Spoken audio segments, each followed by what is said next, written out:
கடவுளே, என் பொண்ணு மணமேடையில உட்கார வைக்கக்கூடிய நேரத்துல என்னென்னவோ பிரச்சனையெல்லாம் வந்து நிக்குவு. நான் என்ன பண்ண போறேன் கடவுளே? இந்த விஷயம் வெளியே தெரிஞ்சுன்னா குடும்பத்தோட தூக்கு மாட்டிக்கிட்டு தான் சாவணும். என்ன செய்ய ஆண்டவா, நீ தான் காப்பாத்தணும். பூமாரிய காணவே இல்ல, எங்க போனாலோ தெரியலையே. வீட்ல ஒட்டரை அடிச்சு கீழே கிளீன் பண்ணி எல்லாத்தையும் தொடச்சி வேஸ்ட் எல்லாத்தையும் மாத்தி எது தேவை எது தேவையில்லைன்னு யாருக்கு தெரியும்? எல்லாத்தையும் போட்டு கொளுத்தி எம்மா ஒவ்வொரு வருஷமும் போகிக்கு நம்மள என்ன பாடுபடுத்தேவா? இந்த வருஷம் என்னதான் சொல்லி கூப்பிட்டாலும் என்னன்னு ஒரு வார்த்தை சொல்லவே கூடாது. இன்னை ஒத்தை கிளீன் பண்ணட்டும். இந்த இடத்துலயே கொஞ்சம் குத்த வச்சு இருந்துவிடும். யாரு? நான் உஜாலா வீட்டுக்கு வந்தனாக்கம். சும்மா இந்த வழியா வந்தேன். ஒரு பையன் வாரேன்னு சொன்னா அவனை காணல. அதான் இதுல நின்னு தேடிட்டு இருக்கேன். ஆமா, இது உஜாலா வீடா?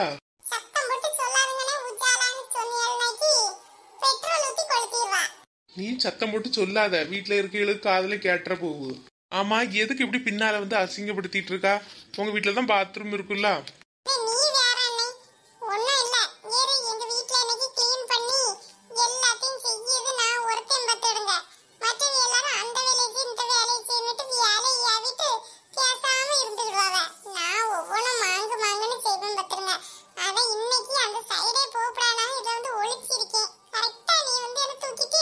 எங்க வீட்ல எல்லாம் நாங்க ஷேர் பண்ணி செய்வோம். ஆமா, மாறி மாறி எல்லாரும் செய்து விடுவியா? எங்க வீட்ல நான் ஒரே பையன்ல, எல்லாம் என் தலையில தான் விடியும். நல்ல காலம் பூமாரி வீட்ல யாரும் இல்ல. இல்லனைக்கு அத கொண்டு வா இத கொண்டு வான்னு நம்மள போட்டு உயிரை வாங்கிருப்பாவ. பூமாரி வீட்ல யாரும் இல்லையா? ஏன், எங்க போயிருக்காவ? யாருக்கு தெரியும் எங்க போனாவளோ? அது திடீர்னு இப்படிதான் காணாம போவாவ. சொல்லிட்டுலாம் போக மாட்டாவ. அப்படியா? அப்போ உனக்கு தெரியாதோ?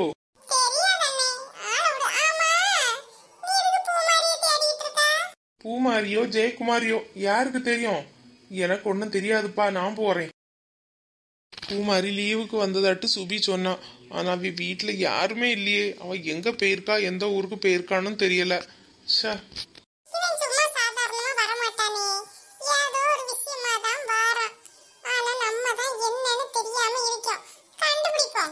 அழியாத உலகொன்று கண்டேன், அழியாத உலகொன்று கண்டேன். ஆகா, சுபி நிக்கியா.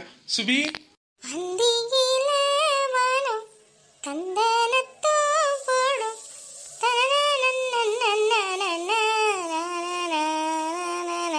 ஓடும் காவேரி. சுபி, டேய், இங்க இந்த பக்கம் வராதுன்னு சொல்லிருக்கேன்ல, அப்புறம் எதுக்கு இங்க வந்து நிக்கியா? கோபப்படாத சுபி மக்கா, ஒன்னே ஒன்னு டீ. இங்க பாரு, நீ எதுக்கு அடிக்கடி இங்க பாக்க வர? என்ன, எங்க அம்மா எத்தனை தடவை கேட்டாச்சு, அவன் எதுக்கிட்டி காரணம் இல்லாம ஒன்ன தேடி தேடி வாரான்னுட்டு. இங்க பாரு அண்ணே, உன்ட திரும்ப திரும்ப சொல்லி என்ன மாட்டி விட்டுறாத. இல்ல சுபி, பூமாரிய காணவே இல்ல. பூமாரி இந்த லீவுக்கு வந்தாலாவது அவள்கிட்ட பேசி ஒரு நல்ல ஒரு முடிவை எடுக்கலான்னு பார்த்தேன். அவளை காணல சுபி. எங்க போயிருக்கான்னு தெரியுமா? எங்க போயிருக்கான்னு தெரியலையே. வீடு கதவு பூட்டியா கிடக்கு. ஆமா சுபி. எம்மா எம்மா, என்ன எங்க அம்மாட்ட போய் கேட்டா எங்க அம்மா விளக்கம் எடுத்து அடிக்க வருவாவ. அவ ஏதோ கல்யாண வீட்டுக்கு போகணுன்னுட்டு சொன்ன ஞாபகம் இருக்கு. ஆனா எங்க எந்த ஊரு எதுன்னு தெரியலையானே. யோசிச்சு சொல்லு சுபி. எதுக்கு அங்க போய் பிரச்சனை பண்ணாக்கா? சும்மா இருனே, நீ கொஞ்ச நாள் இதுல இருந்து விலகி இரு. பூமாரிட்ட நம்ம பக்குவமா பேசலாம். இப்பதான் நீ பின்னால போறதெல்லாம் அவளுக்கு தெரிஞ்சு போச்சு. நானும் சொல்லியாச்சுல. அவ வந்து இப்படி முடிவு எடுத்துட்டு இருக்கா எங்க அம்மா அம்மான்னுட்டு. நீ சும்மா இருனே, அவ நல்ல பொண்ணு. அவ அப்படி வேற யாருக்கிட்ட எல்லாம் அப்படி பேச்சு வார்த்தைலாம் வைக்க மாட்டா. அதனால நீ கொஞ்சம் பொறு, கொஞ்ச நாள் பொறானே, நம்ம பேசுவோம். அவ ஓகேன்னு மட்டும் ஒரு வார்த்தை சொன்னா போதும் சுபி. அதுக்கப்புறம் நான் அவளை தொந்தரவே பண்ண மாட்டேன். அவ படிக்கட்டு. நான் ஒண்ணுமே சொல்ல மாட்டேன். அவளை பார்க்க கூட வரமாட்டேன். பிறகு பாத்துக்கலாம். நீ இப்ப என்ன பயப்படுற? எங்க மெடிக்கல் காலேஜ்ல வேற யாரையாவது பார்த்தாவா கல்யாணம் பண்ண போறான்னுட்டா? அப்படி ஒன்றும் பூமாரி செய்ய மாட்டா. இருந்தாலும் ஒன்று கன்ஃபார்ம் பண்ணிடலாம்னு தான் போனேன். போய் வேலையை பாரு. இல்லை எங்க வீட்டுக்குள்ள வா, ஏகப்பட்ட குப்பை கிடக்கு. எல்லாத்தையும் தூத்து ஒதுக்கிட்டா நான் தீ வைக்கேன். ஏன்னா இன்னும் ஒரு கல்யாண வீட்டில் கொஞ்சம் அந்த கேட்ரிங்க்கெல்லாம் பசங்க போகிறாங்க. அதான் நானும் போகலான் இருக்கேன். எங்கள் வீட்டில் சும்மா தானே கிடைக்கேன். சரி, அதான் பூ மாதிரி தான் இல்லைல்ல, எதுக்கு நீ டைம் ஸ்பெண்ட் பண்ணிட்டு இங்க வேஸ்ட் பண்ணிட்டு கிடக்கா? போனா ஒரு 500 ரூபா 700 ரூபா தருவாவில்ல, போனே. சரி பூமாரி, நான் போயிட்டு வரேன். சரி தைரியமா போ, நம்ம பாத்துடலாம். என்ன பாப்பியோ, பாத்துக்கிட்டு தான் இருக்கேன். ஐயோ கடவுளை, இவன் வேற. இது நல்ல கதை. என்ன அங்க ஒத்தையில விட்டுட்டு நீ இங்க வந்து உயர மாட்டா நிக்கியா? அபி நான் சும்மா தான் இங்க வந்தேன். அபி வா போ, க்ளீன் பண்ணுவோம். பூமாரி ஆள்கிட்ட தானே பேசிட்டு இருந்தா? ஆமா பாவம்டி அந்த அண்ணன் இந்த பூமாரி பின்னால ரொம்ப சுத்துறாங்க. ஆனா பூமாரி பிள்ளை அலைய விடுறா பாத்துக்க. நம்மளதான் தெரியும்ல பூமாரி படிப்பு படிப்புன்னு இருப்பான்னு. அவதான் ஒரு புத்தக புழுவாச்சே. ஆமா அவியெல்லாம் எங்கிட்டி போயிருக்காவ? வீடு கதவு பூட்டி கிடக்கும். எங்கேயாவே பெரியம்மா வீட்டுல கல்யாணமா, அக்கால யாருக்கோ கல்யாணமா, தான் குடும்பத்தோட போயிருக்காவ. சரி வா, நமக்கு என்ன, நம்ம போய் க்ளீன் பண்ணுவோம். இப்பமே நம்ம தொடங்கினாதான் வேலையை ஒரு 6 மணிக்காவது முடிக்க முடியும். இல்லைன்னா நாளை காலையில பொங்கல்லாம் பொங்கதுக்கு அம்மா நம்மளுக்கு ஒரு வழி பண்ணிடுவா. அவ தலையில பொங்கல் பானை பொங்கிரும். பசங்களா என்ன கொஞ்சம் பேர் தான் வந்திருக்கிறிய? என்ன எல்லாரும் வந்தாச்சு. ஒரு 10 பேர்கிட்ட வரணும். 9 பேர் வந்தாச்சு. ஒருத்தன் இப்ப வந்துட்டு இருக்கான். வந்துட்டியா மக்கா? ஏன்னா இவன் தான் வந்தாச்சு. சரி சொல்ல கவனிங்க. கேட்டரிங்ல ரொம்ப டிசிப்ளின் கவனமா இருக்கணும். சரிண்ணே. வரவங்க எல்லாரையும் நல்லபடியா கவனிக்கணும். யாரையும் ஒரு மாதிரி பேசக்கூடாது. முகத்தெல்லாம் சிரிச்ச முகத்தோட வச்சுட்டு நிக்கணும். சரிண்ணே. சாப்பாடு கரெக்டா பரிமாறணும். யாரையும் காக்க வைக்க கூடாது. சோறை கொண்டு வச்சுட்டு பருப்பு கறிக்கு ரொம்ப நேரம் வெயிட் பண்ற மாதிரி இருக்கக்கூடாது. எல்லாரும் கரெக்டா பரிமாறணும். பந்தி பரிமாறும் போது சின்ன பிள்ளைகள் பெரியவங்க எல்லாம் இருப்பாங்க இல்லையா, தேவைக்கு கேட்டு சாப்பாடு வைக்கணும். ரொம்ப ஒன்னோட தட்டி வச்சுக்கிட்டு அப்புறம் எல்லாம் வேஸ்ட் பண்ணக்கூடாது. முக்கியமானது ஒண்ணு சொல்லியேன், கல்யாண வீட்டுக்கு பலரும் வருவாங்க.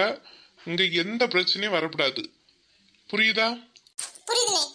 வந்த வேலையை மட்டும் கரெக்டா பார்க்கணும். யாராவது உங்கள்கிட்ட சண்டைக்கு வர மாதிரியோ இல்ல கொஞ்சம் ஒரு மாதிரி பேசினாலோ நீங்க அவங்கள்ட்ட கோவத்தை காட்டக்கூடாது. எதுவா இருந்தாலும் கொஞ்சம் தன்மையா பக்குவமா நடந்துடுங்க. சொன்னதெல்லாம் புரிஞ்சிட்டு இல்லையா? சரி சரி. என்னம்மா? என்னை கொஞ்சம் வாருங்கண்ணே, உங்கள்கிட்ட கொஞ்சம் தனியா பேசணும். என்ன எங்க வீட்டுக்கு அருவி எங்க வந்தாவளாண்ணே? இல்லையே, நானே அவரை தான் தேடிட்டு கிடக்கேன். எல்லா பொருளையும் காட்டி தந்தாரு. இந்த பனை ஓலை வாங்கணும்னு சொல்லியிருந்தேன், அது எங்க இருக்குன்னே தெரியல.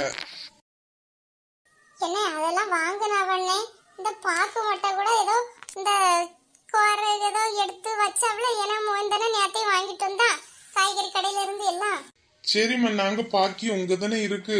ஆனா அவரு இங்க வரலம்மா. அவரை நாங்க ரொம்ப நேரம் ஆச்சு பார்த்து. ஏமா எதுவும் பிரச்சனையா? இல்ல அண்ணே, ஒரு பிரச்சனையும் இல்ல. அவரை நான் பார்த்து நிறைய நேரம் ஆச்சா, எனக்கு கொஞ்சம் அவர்கிட்ட பேச வேண்டி இருக்கு. அதான் அந்த அவரை தேடிட்டு இருக்கேன். அங்க ஒரு பக்கமும் இல்லையே அவரு. ஏதாவது தேடி வெளியங்க போயிருப்பாரு. பாருங்கம்மா, பொறுமையா கூப்பிடுங்க. அவசர விட்டோல்ல, அங்க இங்கேயும் ஓடிக்கிட்டு தான் கிடப்பாவ. போன் இருக்கும்ல கையில? போன் இருக்குவா? ஆமா, என்ன மோனிட்ட இருக்கு. நான் போன் பண்ணி பாக்கேன். சரி, நம்ம இனி எல்லாரும் போய் யூனிஃபார்ம் போட்டுட்டு வருவோம். சரி போலாம். ரேகம்மா, சித்தி பிள்ளை நல்லா இருக்கிறியா மக்களே? நல்லா இருக்கேன் சித்தி. பூமாரி எல்லாம் எங்க சித்தி காணல? பூமாரி வந்தாமா, நான் நிக்க யார்கிட்ட பேசிட்டு வாரேன். எக்கா எவ்வளவு அழகா இருக்கிறியே. அழகா மேக்கப் மக்கா இதெல்லாம். ஏக்கா ஏக்கா, இந்த மேக்கப் காரவியல கூப்பிட்டு எனக்கு எழுவல லிப்ஸ்டிக் மட்டும் போட்டு தரங்கக்கா. உனக்கு லிப்ஸ்டிக் தானே போடணும், நான் போட்டு தரேன் வா. எனக்கு லிப்ஸ்டிக் போட்டு தரேன். ஆமா, ஏன் மக்களே சோகமா இருக்கியா? கல்யாணத்தை நினைச்சு அக்கா பயந்து இருக்காவ. அப்படிதானக்கா? இல்ல சித்தி, ஒரு மாதிரி இருக்காதான். சாப்பிட ஏதாவது கொண்டுட்டா மக்களே? வேண்டாம் சித்தி, சாப்பிட்டேன். ஆமா, அப்பா அம்மையும் பாத்தீங்களா சித்தி? ஆமா மக்களே, காலையில் நாங்க வந்தோடனே அப்பாயும் உன் தம்பியும் பார்த்தோம். அடுத்து உங்க அம்மையும் இப்பதான் பார்த்தோம். இப்பதான் ஏதோ அவசரமா ஓடிட்டு தெரிஞ்சா 2 இட்லி வாங்கி தின்னுன்னு சொல்லிட்டு நான் தான் அனுப்பிச்சேன். சரி சித்தி, நீ எதாவது வேணுமா மக்களே? இல்ல வேண்டாம் சித்தி, ஒன்னும் வேண்டாம், நான் இதுல இருக்கேன். கூடவே இருப்பீளா சித்தி? அம்மைய கண்டா என்னட்ட ஒண்ணு வர சொல்லுவீளா? சரி மக்களே. கனகா, கல்யாண வீட்டுல எப்படி மூஞ்ச தூக்கிட்டு நிக்காத. பின்ன கல்யாணத்துக்கு 20 லட்சம் ரொக்கமும் 101 பவுன் நகையும், மாப்பிள்ளைக தம்பிக்கு 2 பவுனுக்கு ஒரு மோதிரமும் 5 பவுனுக்கு பிரேஸ்லெட்டும் போடணும்னு சொல்லியிருக்கோம். தற்சமயத்துக்கு வச்சிடுங்க அப்படின்னு சொல்லிட்டு 5 லட்சத்தை மட்டும் தந்துட்டு 15 லட்சத்தை கல்யாணத்துக்கு முன்னால தாரேன்னு சொன்னாவ. நேத்து வரைக்கும் நம்ம பார்த்தோம். ஆனா பைசாய பத்தி அந்த குடும்பம் பேசவே இல்ல. இன்னைக்கு எப்படி கல்யாணம் நடக்கும்? கல்யாணத்துக்கு முன்னால 15 லட்சமும் என் கையில வந்திருக்கணும். வந்தாதான் என் மோவன் அவ்வளவு கழுத்துல தாலியே கட்டுவான். கனகா அப்படி சொல்லாத கனகா. அம்மா என்னம்மா என்னாச்சு? ஏன் இப்படி கோவப்பட்டுட்டு இருக்கீங்க? இன்னும் கொஞ்ச நேரத்துல கல்யாணம். நம்ம எல்லாம் கல்யாண மண்டபத்துக்குள்ளாடி போகாம ஏமா இங்கே நிக்கிறோம்? லேய், உன் மனசுல நீ என்ன நினைச்சிட்டு இருக்கா? கல்யாணமா கல்யாணம். நாங்க மனசு வச்சாதான் நீ அந்த பொண்ணை கல்யாணம் பண்ண முடியும். நாங்க சொன்னாதான் நீ அந்த பொண்ணு கழுத்துல தாலியை கட்ட முடியும். சும்மா கல்யாணம் கல்யாணங்க. ஏமா எதுக்கு இப்படி கோவப்பட்டுட்டு இருக்கிறிய? ஏதாவது குற்றம் கண்டுபிடிச்சியலா? ஏமா கொஞ்சம் பொறுமையா போங்கம்மா. இன்னைக்கு ஒரு நாளாவது கொஞ்சம் ஃப்ரீயா இருங்கம்மா. கனகா, மகன் சொல்லியான் பத்தியா? நீ கொஞ்சம் அனுசரிச்சு இரு. அவன் சொன்னா நான் கேட்கணுமா? நான் முந்தி வந்தானா இல்ல அவன் முந்தி வந்தானா? ஏமா இப்ப என்னம்மா ஆச்சு? எதுக்குமா இப்படி கோவப்பட்டுட்டு இருக்கிறிய? அப்பா அம்மா பிபி மாத்திரை எல்லாம் தின்னாவளா? லேய், சும்மா பேச்ச மாத்தாத. என்ன சொல்லுங்கம்மா, என்னதான் உங்க பிரச்சனை? ஏய், கல்யாணத்துக்கு பேச்சு எப்படி? 20 லட்சம் ரொக்கமும் 101 பவுன் நகையும் தானே? ஏமா எதுக்குமா இப்ப அத பத்தி பேசிட்டு இருக்கிறிய? இப்ப பேசாம பர எப்ப பேசுது? சரி இப்ப என்னம்மா, அதான் 5 லட்சம் ரூபாய் தந்தாவல்ல? இல்ல, இந்த கூலி வேலைக்காரங்களுக்கு இப்ப 7 லட்சம் 10 லட்சம் குடுக்காவல. நீ இன்ஜினியரிங் படிச்சிருக்க, எம்இ படிச்சிருக்கல, உனக்கு 5 லட்சமால? இதுக்கால உன பணம் கட்டி படிக்க வச்சேன். ஒவ்வொரு தடவையும் என் நகையை அடகு வச்சு இவனை படிக்க வைக்கும் போதெல்லாம் இதெல்லாம் திரும்ப எடுத்துடலாம்னு மனக்கோட்டை கட்டினேன். இன்னைக்கு எல்லாம் மண்கோட்டையா தவிடுபடியா நிக்குது. ஏமா அதான் அவிய சொத்தெல்லாம் இருக்கு, நான் பொறவு தாரேன்னு சொல்லியிருக்காவில்லம்மா. ஏதாவது பண கஷ்டமா இருக்கும். கல்யாணம் நடக்கட்டு, பொறுமையா பேசுவோமா. பாரு, இன்னைக்கு 15 லட்சமும் அவிய கொண்டு வந்து தரணும். எனக்கு என்னவோ சந்தேகமா இருக்குல்ல. இந்த பொண்ணு கழுத்துல கிடக்க நகை எல்லாம் உண்மையிலேயே பவுனு தானா இல்ல இந்த 1 கிராம் நகை அப்படின்னு சொல்லிட்டு விக்காவல்ல, அங்க இருந்து என்னத்தையும் வாங்கி எடுத்து போட்டாவளோ என்னதோ. எல்லாத்தையும் செக் பண்ணணுமேல, எப்படில செக் பண்ணது? அம்மா உங்களை கையெடுத்து கும்பிடுயம்மா, நீங்க நல்லா இருப்பிய. கல்யாணத்தை நடக்க விடுங்கம்மா. என் ஃப்ரெண்ட்ஸு, என் ஆபீஸ்ல உள்ளவிய, மேனேஜரு எல்லாரும் வந்திருக்கியாவ. இந்த நேரத்துல நீங்க எப்படி பிரச்சனை பண்ணி ஏதாவது ஆச்சுன்னாக்கி என்னால வெளியே தலை காட்ட முடியாம போயிரம்மா. எம்மா கல்யாணத்துக்கு சம்மதிங்கம்மா. கொஞ்ச நேரம் பிரச்சனை பண்ணாம இருங்கம்மா. பாத்தியலா உங்க பிள்ளை எப்படி பேசியா? கல்யாணத்தை மட்டும் பண்ணி வைங்க அப்படின்னு பேசியா. அப்போ இந்த பையன் கல்யாணத்தை பண்ணிட்டு நம்மள எல்லாம் நடு ரோட்ல விரட்டி விட மாட்டான்னு என்ன நிச்சயம் இருக்கு? இப்பவே இந்த பேச்சு பேசனே, நாளைக்கு அவளை கல்யாணம் பண்ணி வீட்டுக்கு கூட்டிட்டு வந்தவரும் என்னென்ன ஆட்டம் போடுவாங்க 2 பேரும் சேர்ந்து. இந்த கல்யாணம் நடக்கவே கூடாது. நடந்தா நான் செத்தே போயிருவேன். இந்த இடத்துல தூக்கு மாட்டிட்டு சாவே முடிவு பண்ணிடுங்க.